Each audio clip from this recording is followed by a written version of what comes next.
Sud Radio, le numérique pour tous, Vanessa Pérez. Bonjour et bienvenue dans le numérique pour tous, l'émission dédiée au numérique, à l'innovation et à la tech responsable.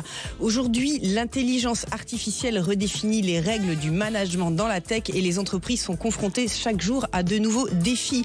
Alors comment attirer et retenir de nouveaux talents au sein de vos entreprises? Comment choisir la bonne intelligence artificielle entre ChatGPT, Claude, Gemini? Et enfin, comment les grandes plateformes de recrutement facilitent l'acquisition de nouveaux talents? C'est ce que nous tenterons d'élucider dans le numérique pour tous. Le numérique pour tous spécial management et emploi, c'est tout de suite et c'est sur Sud Radio. Sud Radio, le numérique pour tous, Vanessa Pérez. Et pour commencer cette émission, nous avons le plaisir d'accueillir Vincent Klingbeil. Vincent, bonjour. Bonjour. Vous êtes entrepreneur, CEO, cofondateur de ce que l'on appelle l'European Digital Group et vous accompagnez les entreprises dans leur transformation digitale. Donc il y a pas mal de choses à faire en ce moment, j'imagine. Avant de commencer, Vincent, vous êtes au premier plan pour manager et recruter les talents dans ce qu'on appelle les entreprises technologiques, que ce soit pour vous ou pour vos clients. C'est quoi les grands enjeux aujourd'hui que vous voyez pour les entrepreneurs, mais aussi les patrons de PME et de grands groupes?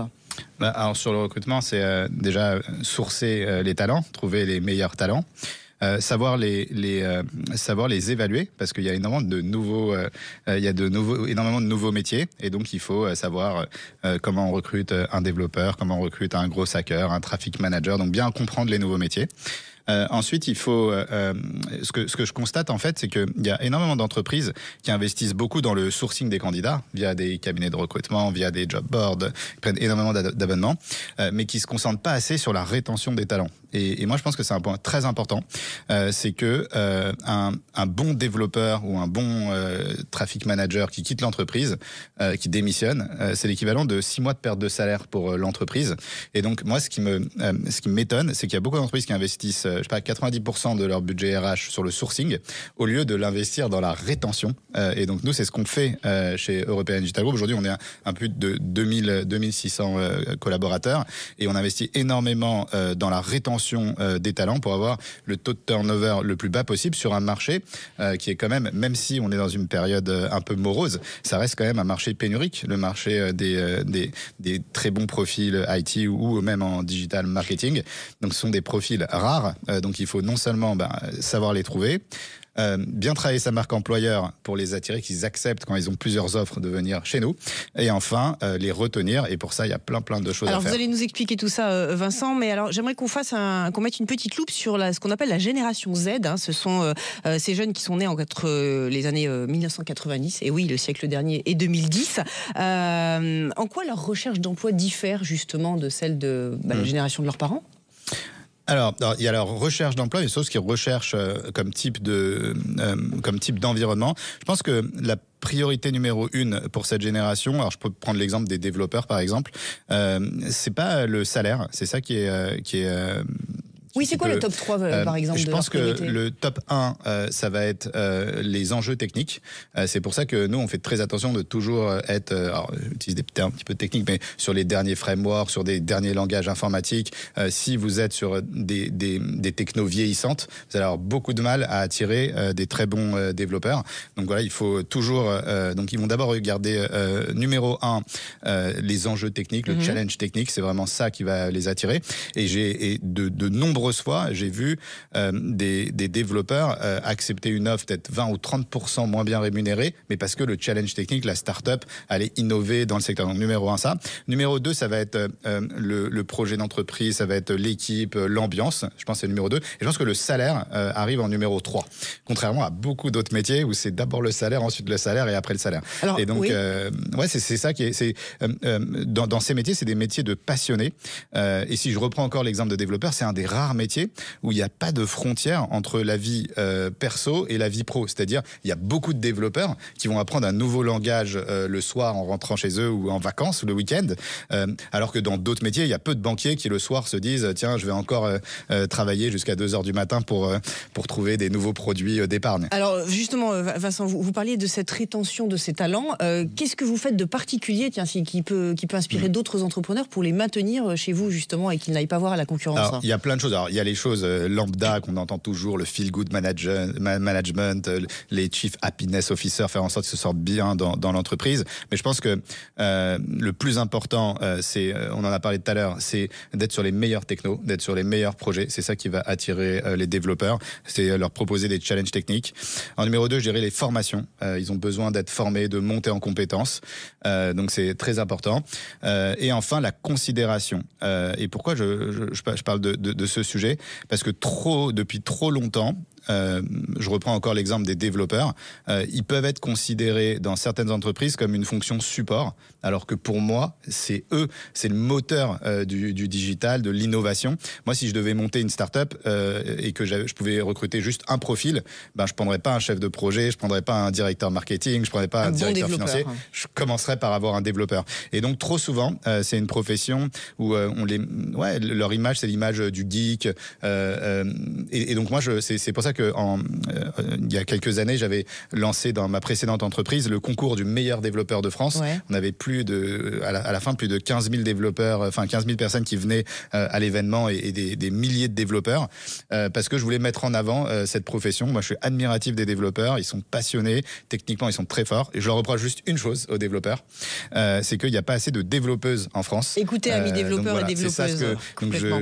Et ça vient, ce problème, il vient dès l'école d'ingénieurs, dès l'université, où il y a, je crois, moins de 10% de femmes déjà dans les universités. C'est important de le rappeler. Alors, Vincent, il y a un sujet quand même qu'on ne peut pas négliger, c'est l'intelligence artificielle. On dit de plus en plus qu'effectivement, elle est capable de générer des lignes de code qui vont peut-être se substituer à certaines compétences de développeurs. Quelle est votre position par rapport au sujet, justement? Est-ce que vous voyez ce danger? Est-ce que c'est un signal faible qu'il faut observer avec attention? Alors oui, après pour l'instant, pour moi, l'IA permet d'éviter de remplacer des tâches répétitives et donc permet aux développeurs d'être plus performants et permet aux clients d'en avoir plus pour le même prix ou de pouvoir payer un peu moins cher.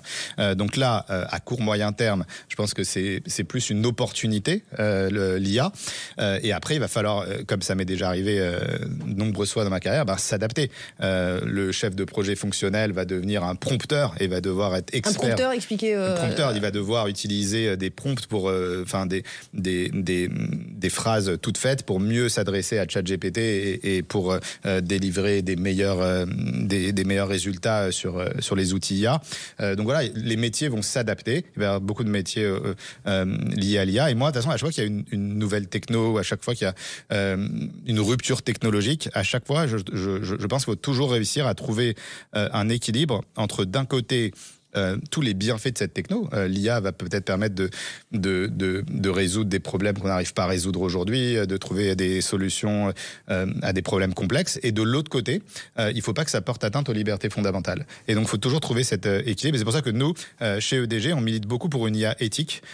Et donc, c'est hyper important de se dire qu'il faut prendre tous les points positifs de l'IA, mais essayer d'éviter les dérives qu'il peut y avoir avec l'IA. Vous disiez que vos développeurs ont une grande porosité entre leur vie privée et leur vie professionnelle et qui peuvent continuer à travailler le soir. C'est une manière générale. Souvent, les développeurs, j'ai remarqué, j'ai passé J'ai bien compris, oui. Mais la question, c'est que est-ce qu'il y a quand même un souci de la santé mentale? On en parle énormément pour justement déconnecter de temps en temps et pouvoir se régénérer son cerveau, dormir correctement et avoir une bonne hygiène de vie. Vous êtes vigilant là-dessus? Bien sûr, on est très vigilant là-dessus. Et ça, de toute façon, c'est pas propre que aux développeurs, c'est propre à tous les métiers. Bien sûr, mais comme ce sont des passionnés, je ne sais pas si les banquiers ont la même pression. Ouais, bien sûr. On aime beaucoup les banquiers, mais... Non, c'est sûr. En fait, pour eux, c'est du divertissement, codé. Et le divertissement, ça vient de se dévertérer, donc se détourner de la réalité. Et donc, il faut de temps en temps se détourner de la réalité pour penser à autre chose et pour prendre une bouffée d'air, mais il ne faut pas être tout le temps en dehors de la réalité. Et donc, il faut toujours... c'est comme les jeux vidéo, c'est comme toutes les passions, il faut le faire, mais de manière modérée. Vincent, on parle beaucoup du télétravail, puisque c'est une profession qui a la possibilité justement de le gérer. Comment vous l'avez géré? On voit que les grandes plateformes veulent faire revenir leurs collaborateurs dans les entreprises aujourd'hui, avoir vraiment une présence physique. C'est un sujet chez vous ou alors, Oui, c'est un sujet. Alors moi, à titre personnel, perso, je préfère être avec les équipes. J'aime bien l'énergie qu'on peut communiquer quand on est dans un open space. J'aime bien être avec mes équipes. Maintenant, force est de constater, vous allez sûrement nous le confirmer, qu'il y a énormément de développeurs qui demandent du full remote ou qui demandent beaucoup de remote. Ça devient très tendance aujourd'hui. Donc, sur un marché pénurique où ce sont les développeurs qui ont beaucoup d'offres et nous qui les recherchons, on est obligé de s'adapter. Et après, pareil, il faut faire attention aux dérives parce que j'ai entendu beaucoup d'histoires de développeurs qui ont 4 jobs en même temps de chez eux et qui développent pour plusieurs sociétés en même temps. Vous êtes vigilant là-dessus c'est compliqué, on peut pas mettre des caméras non plus chez les gens.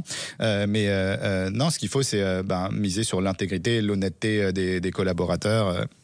Et la confiance. Il y a un concept qui vous est cher, Vincent, c'est le care leadership, un care de l'anglais, prendre soin, encadrer, etc. Vous, concrètement, s'il y a 3 éléments qui illustrent votre appréhension de ce care, de se prendre soin au sein de chez SDG, c'est quoi ? Oui, alors déjà, c'est être en rupture avec ce qui se passe aujourd'hui aux États-Unis où ils prônent un management dur, un management par la terreur. Pour moi, tout ça, ça marche sur le court terme.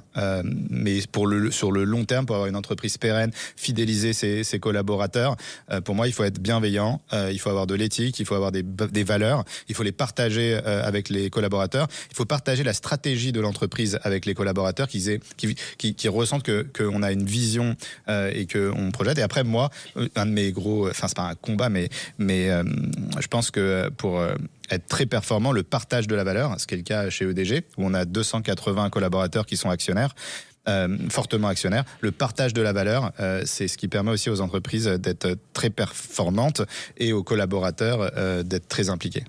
Vous êtes un entrepreneur à succès, on peut le dire. Vous avez monté beaucoup de sociétés, de nombreuses sociétés. Là, je m'adresse à l'homme qui pilote justement cette notion de risque et qui pilote aussi beaucoup de collaborateurs. Si vous aviez 3 conseils à donner, on parle beaucoup d'équilibre vie privée, vie professionnelle, de santé mentale, 3 conseils à donner aux gens qui nous écoutent, qui veulent se lancer dans l'entrepreneuriat ou même qui sont au quotidien salariés, mais pour vraiment avoir une appréhension de leur métier, retrouver le goût du travail comme quelque chose de galvanisant et de... 3 conseils aux entrepreneurs. Le premier, c'est de toujours être positif et optimiste. Je pense que quand on se lance dans l'entrepreneuriat, les stats sont pas forcément de notre côté. On n'a pas 4 chances sur 5 de réussir. Mais ce qu'il faut, c'est être positif, se dire qu'on va y arriver. On a forcément le trac quand on est entrepreneur. Il faut accepter la peur du vide, le fait de pas savoir où on sera dans 6 mois, dans 1 an. Il faut apprendre à vivre avec et il faut transformer ce trac en énergie. Moi, c'est ce que je fais, c'est que dès que j'ai un moment de trac ou un moment de doute, je vais transformer en énergie et je vais travailler encore plus ou je vais essayer de trouver une idée. Donc voilà, être optimiste, transformer son trac en énergie et ensuite fédérer autour de soi des équipes, partager sa vision pour embarquer tout le monde. Une réussite entrepreneuriale, c'est forcément pour moi une réussite collective. On réussit pas seul et donc ce qu'il faut, c'est réussir à embarquer les autres sur son projet avec une vision et les emmener vers le succès. Merci beaucoup Vincent Klingbeil. Je rappelle que vous êtes entrepreneur, dirigeant de la société EDG. Restez avec nous dans quelques instants. Nous découvrirons la révolution qui est en train de s'opérer sur les plateformes d'emploi et comment ces plateformes accompagnent les employés et les entreprises dans les processus de recrutement. Le numérique pour tous spécial management et emploi dans la tech, ça continue dans quelques instants et c'est sur Sud Radio. Sud Radio, le numérique pour tous, Vanessa Pérez. Et pour continuer cette émission, j'ai le plaisir d'accueillir Eric Gras. Bonjour Eric, vous êtes ambassadeur du plus grand site d'emploi au monde, Indeed, pour ne pas le nommer. Alors Eric, il y a une vraie pénurie, et Vincent l'a dit, de profils dans la tech aujourd'hui. J'ai envie de vous demander comment les entreprises peuvent attirer et garder les meilleurs talents, mais vu de votre prisme justement de grandes plateformes presque universelles, on va dire, de l'emploi. Ce qui est intéressant, c'est qu'on est présent dans 60 pays, 28 langues, et qu'il y a des choses qui sont universelles. On le disait tout à l'heure, la première chose, et notamment sur ces métiers de la tech, c'est l'intérêt du job. Avant même le salaire, etc., l'intérêt prime surtout. Est-ce que ce job me correspond? Est-ce que je suis capable de le faire? Et ce qui va me passionner, me donner envie, concrètement. La deuxième chose, c'est très lié à l'équilibre vie pro, vie perso. Ouais. C'est la notion de distance géographique et ou de dose de télétravail. Donc, on n'a plus envie de passer des heures dans les transports, d'aller travailler loin, etc. Si on va au bureau, on a besoin d'un collectif, et notamment les publics les plus jeunes ont besoin d'un collectif multigénérationnel. Donc ça, j'insiste beaucoup parce que beaucoup de startups ont eu du mal à mélanger les générations, ouais.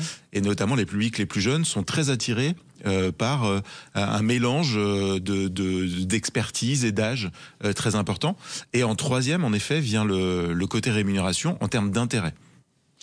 Question, on parlait tout à l'heure effectivement de l'équilibre homme-femme dans les entreprises. J'ai envie de vous demander si vos algorithmes chez Indeed favorisent quelque part et poussent les candidatures vers des profils féminins. Alors ça s'appelle de la discrimination positive et c'est interdit par la loi. C'est pour ça que je vous pose la question. Donc nous on se base sur les compétences et uniquement sur les compétences. Et par contre on est extrêmement vigilant parce qu'on analyse à peu près 100 points de données comportementales par seconde, côté recruteur, côté candidat. Concrètement ? Concrètement, ça veut dire qu'on voit que certains recruteurs excluent systématiquement tel ou tel type de profil, des profils trop seniors, des profils trop féminins, etc. Et donc l'algorithme pousse en permanence les profils qui correspondent en termes de compétences et qui fait fi, entre guillemets, de tous les biais qu'on peut avoir liés à l'âge, liés au sexe, etc. Donc sous une certaine forme, on va pousser en effet les publics féminins, mais le souci majeur, c'est qu'il n'y a pas assez de femmes en fait en France, dans l'Occident plus généralement sur ces postes-là. Mais vous voyez, vous à grande échelle justement sur, les populations que vous gérez, un véritable travail des entreprises qui vont un peu pousser et changer cette approche. Le souci vient pas des entreprises, ni des managers, ni des recruteurs, il vient déjà de l'école en fait. C'est que ça commence très tôt. Le pays référence en la matière, c'est l'Inde, qui depuis la maternelle, depuis le collège en fait, forme aux sciences aussi bien les hommes que les femmes, enfin les garçons que les filles. Et donc il y a un intérêt commun partagé. Et dans les entreprises, en termes de représentation, il y a autant d'hommes que de femmes. Et donc les filles se projettent aussi beaucoup plus facilement. Et quand on a fait une étude mondiale sur l'IA, sur l'évolution des métiers de l'IA, l'Inde est le pays à 80% le plus enthousiaste. Quand l'Europe est à 75% inquiète sur l'impact sur les métiers de l'IA, parce que l'Inde est prête en fait. Il y a autant de femmes que d'hommes et très tôt, ils sont formés très très jeunes à tous ces métiers-là. Alors est-ce que vous voyez là aussi, vu de votre prisme, des entreprises qui vont chercher des collaborateurs maintenant aux quatre coins du monde? On reste plus dans sa souveraineté pour sourcer justement du talent. On a la possibilité, quand on a une entreprise française, d'aller piocher en Inde ou dans d'autres pays d'Afrique, etc. pour justement avoir une diversité et avoir peut-être aussi des prix plus compétitifs. Oui, alors là aussi, il y a un cadre légal. C'est-à-dire qu'on ne peut pas avoir des salariés en full remote qui bossent en Inde, parce qu'il y a un souci très concret en termes d'impôts, en fait, tout simplement. Donc on ne peut pas délocaliser comme ça les emplois. Par contre, on peut s'appuyer sur des filiales où on peut se délocaliser. Et donc, c'est ce qui se passe pour beaucoup de grandes entreprises. Ils vont s'implanter là où les compétences existent. Donc, côté Inde, ils vont plutôt se tourner les profils indiens vers les entreprises américaines, anglo-saxonnes, parce qu'il y a une forte culture anglo-saxonne. Nous, on est très proche du Maghreb. Et sur les pays du Maghreb, il y a énormément d'écoles de développeurs aussi qui se sont développées. C'est le cas de le dire. Et donc, il y a des passerelles qui se font naturellement. Par contre, de faire venir des collaborateurs en France, ça reste compliqué. Parce qu'il y a là aussi un cadre légal qui est pas simple. On parlait du travail du home office. Est-ce que c'est un critère, vous aussi, que vous voyez qui est prépondérant dans la sélection d'un travail pour justement respecter cet équilibre vie privée, vie professionnelle? Ou là aussi, vous voyez un peu des mutations dans ce qui est en train de se passer? Alors, il y a des mutations dans ces métiers. Il y a une très très forte demande, pour pas dire 98% des gens recherchent du télétravail, mais une dose de télétravail acceptable. Le full remote représente que 0,3% des offres d'emploi. D'accord. Donc en fait, les collaborateurs recherchent très très peu de full remote. Donc ça peut être valable. Et même pour les entreprises qui recrutent, je dis parfois, mettez le poste en full remote. C'est-à-dire, vous êtes basé à Annecy, par exemple, vous avez peut-être trouvé votre compétence qui est basée à Nantes. Et donc là, le full remote va vous permettre d'élargir, entre guillemets, le champ des possibles en termes de candidature. Si vous voulez absolument que votre candidat vienne toutes les semaines au bureau 2 fois par semaine, vous allez être limité géographiquement à une mobilité de candidats et donc à beaucoup moins de candidats. Donc sur certains profils et certains profils de la tech notamment, le full remote peut être une solution, mais c'est plus un désir de la part des recruteurs aujourd'hui de cibler large que de la part des candidats d'être vraiment en full remote. Vincent parlait tout à l'heure de l'attractivité des entreprises qui sont obligées de donner un profil très sincère de ce qu'elles peuvent offrir en interne. Vous, par rapport à ce que vous voyez des offres dont les entreprises font la promotion, vous voyez des évolutions aussi sur la façon dont elles se présentent, dont elles s'offrent quelque part aux collaborateurs pour les attirer? Ce qui marche, c'est l'honnêteté et la transparence. Donc, faut pas. On parle beaucoup de marketing de l'offre, de marketing candidat. Le marketing, c'est être intelligent dans le sens comprendre quelle est ma cible, comprendre leurs attentes et essayer de matcher avec eux. Et nous, on a une plateforme de matching, donc on fait attention à ça. Correspondance, on va parler français, donc la correspondance, entre l'entreprise et le candidat. Mais ce qui fonctionne, c'est vraiment l'honnêteté, la transparence. Et aujourd'hui, 87% des candidats se renseignent sur la marque employeur dont on parlait tout à l'heure. Donc si vous dites que vous êtes les plus beaux, les meilleurs, etc., mais que dans la réalité, vos salariés, vos ex-collaborateurs ne disent pas la même chose, là, ça pose un vrai problème. Et je rejoins ce qui était dit tout à l'heure. Avant de dépenser des fortunes sur l'acquisition de nouveaux talents, la priorité absolue, c'est la fidélisation des talents et l'engagement des talents. Donc si vous êtes une entreprise qui traite bien ses salariés et où vous avez un turnover raisonnable, entre guillemets, ça se voit à l'extérieur et vous aurez un meilleur classement pour attirer aussi les futurs talents. Donc faire savoir ce que l'on fait de bien au sein de l'entreprise et pas forcément sur la plateforme, mais le distiller un petit peu partout. Absolument. À l'inverse, justement, en termes de candidature, en termes de CV, est-ce que là aussi il y a des choses que vous recommanderiez aux candidats qui postulent sur la plateforme, surtout à l'heure de l'IA où les CV sont édités et surtout sont triés par des intelligences artificielles? Oui, alors le premier tri est souvent fait par des intelligences artificielles, mais les intelligences artificielles intelligentes ne vont pas regarder que le CV. Oui. Le CV ne vous définit pas totalement par rapport à ce que vous êtes aujourd'hui et à ce que vous êtes capable de faire.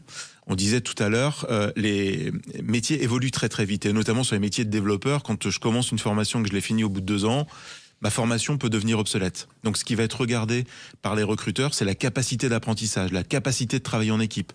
Un bon développeur est un développeur qui travaille en équipe et qui travaille pour l'intérêt de l'entreprise, qui ne travaille pas tout seul dans son coin. D'ailleurs, la plupart des développeurs passent énormément de leur temps sur des forums, à discuter aussi avec d'autres développeurs pour travailler sur des projets et se stimuler en permanence. Donc sur le CV, parce que c'est quand même la base, il faut mettre...